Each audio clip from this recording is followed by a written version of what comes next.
Hello Euro Football Daily fans and welcome back to the Euro Roundup. Chris Hamill is in India at the moment committing atrocities, so we've brought in Doogie to lend a little hand. And what's our talking point to start this week, Dukes? Yeah, well, great to be back on EIU. Today, the talking point is about Neymar. He was stretchered off in tears during PSG's 3-0 win over Marseille. He twisted his ankle going in for a 50-50. I'd say it was more 70-30. He really went in for a bite there and it didn't come off. With Marseille's Bouna Sarr in the 77th minute. The injury, unfortunately for him, makes him a serious doubt for Madrid, the second leg on the 6th of March. Until then, he'd had another positive game in what's been a stellar season for him. He did 1 assist, 88% pass accuracy, 5 take-ons completed. The result leaves PSG 14 points clear at the top of League One with 11 games to go, so there's not too much to worry about there. But Pato, what does this mean for the general shape of PSG's next few games? Yeah, well, like you say, they're very far ahead at the top of the league. And aside from Monaco on the 15th of April, they pretty much have no big games left. This was their last one against a kind of direct rival, insofar as they have any. So it looks like the league is wrapped up. But the question is, can they get past Real Madrid without him? So I've got his numbers here. He's been involved in 33 goals in 19 Ligue 1 appearances this season, 20 goals and 13 assists. He's contributed to more than a third of PSG's 84 goals. How do you reckon they'd fare without him? Because obviously they've got Mbappe, they've got Cavani, they've got Di Maria, but Neymar is by far the best attacker in that side, and they kind of need him to carry a team which can be a bit disjointed at times, right? I think so. I think he's the best creator out of those three by definitely. distance. And Di Maria has been in fits and starts, I think, at points this season. In the Champions League, I think between the big three, they're averaging something like 11 shots a game, and Neymar's contributing about 5 or 6 of those. So it'll be a massive shot loss.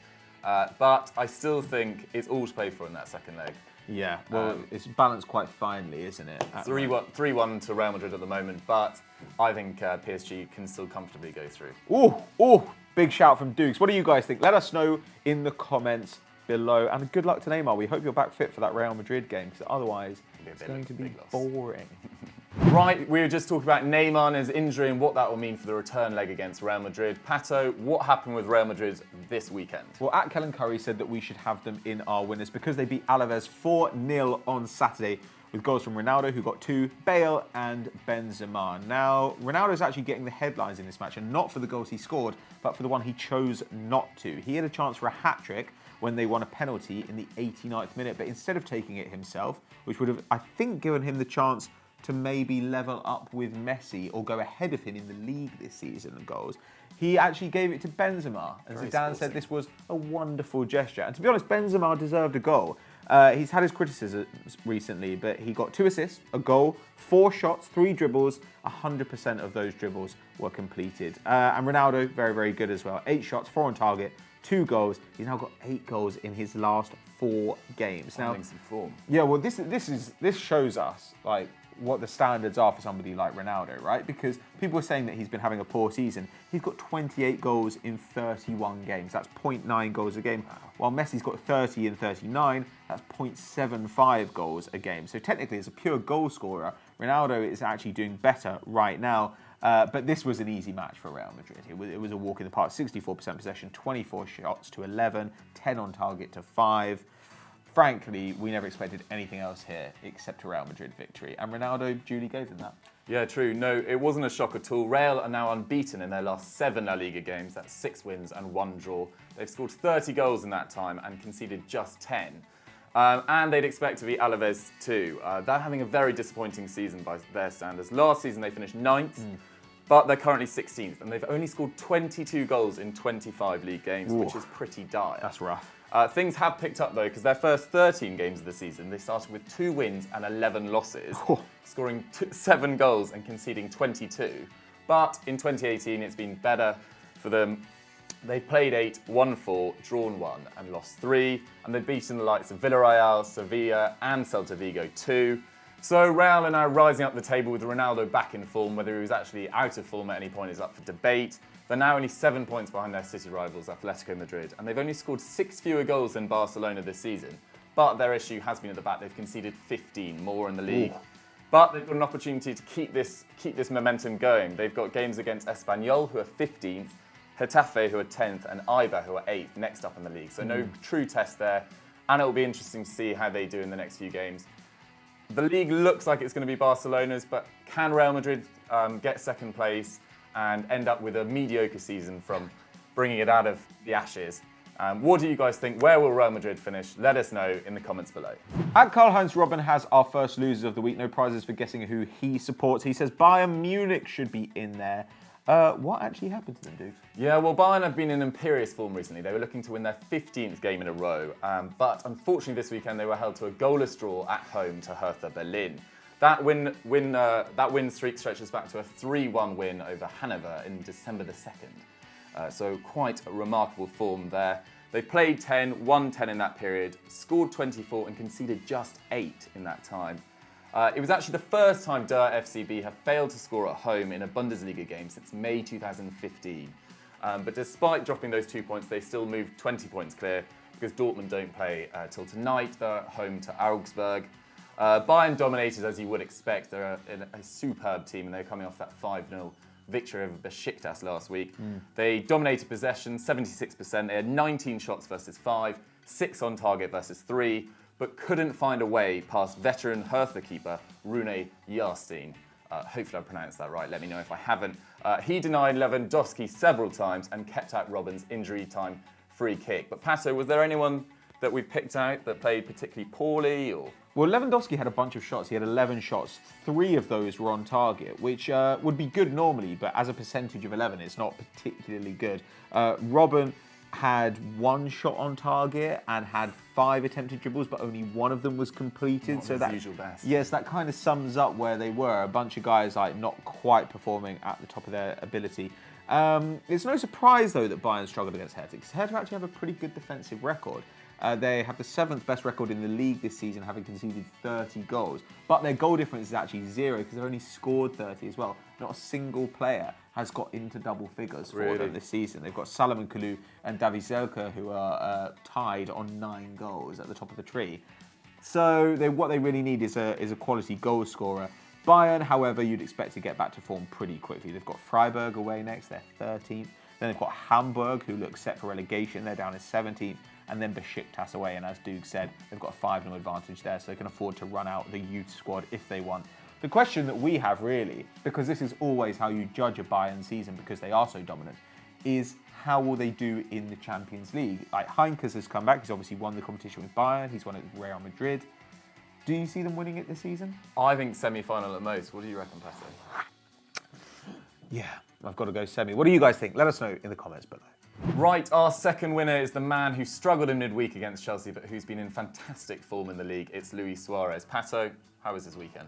Yeah, according to @SDivine456, he should be in our winners. And once we looked at his numbers, it wasn't hard to see why. Barcelona smashed Girona in the Catalan derby 6-1, as Suárez was involved in all but 1 of the goals. He got a hat-trick, he hit the woodwork, he got 2 assists, and frankly, that's what we've come to expect from him since the beginning of December. Before that, he had 5 goals in all comps, right?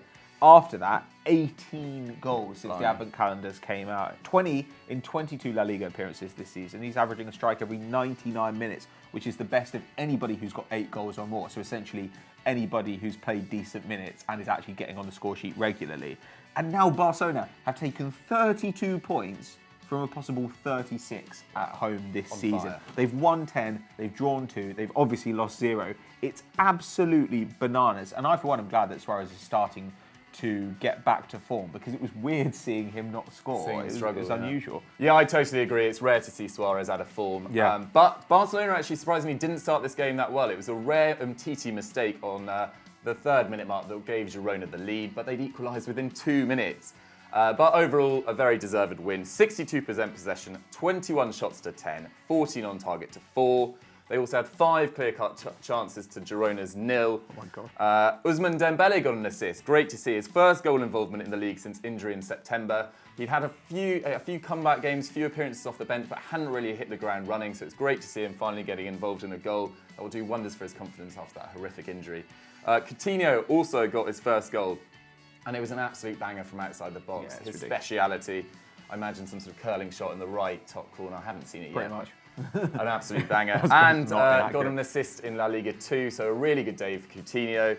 The only downfall, though, were the injuries to Piqué and Semedo, and they could miss the second leg at home to Chelsea, Oh, dear. where they held that much-needed away goal advantage. It was 1-1 in the first leg. Barca remain unbeaten. They're 7 points clear at the top.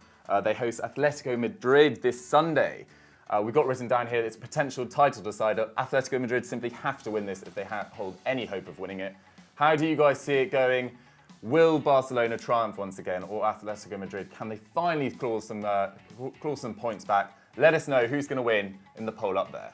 Second and final losers of the week are Roma. This comes from @Stefan Grabber.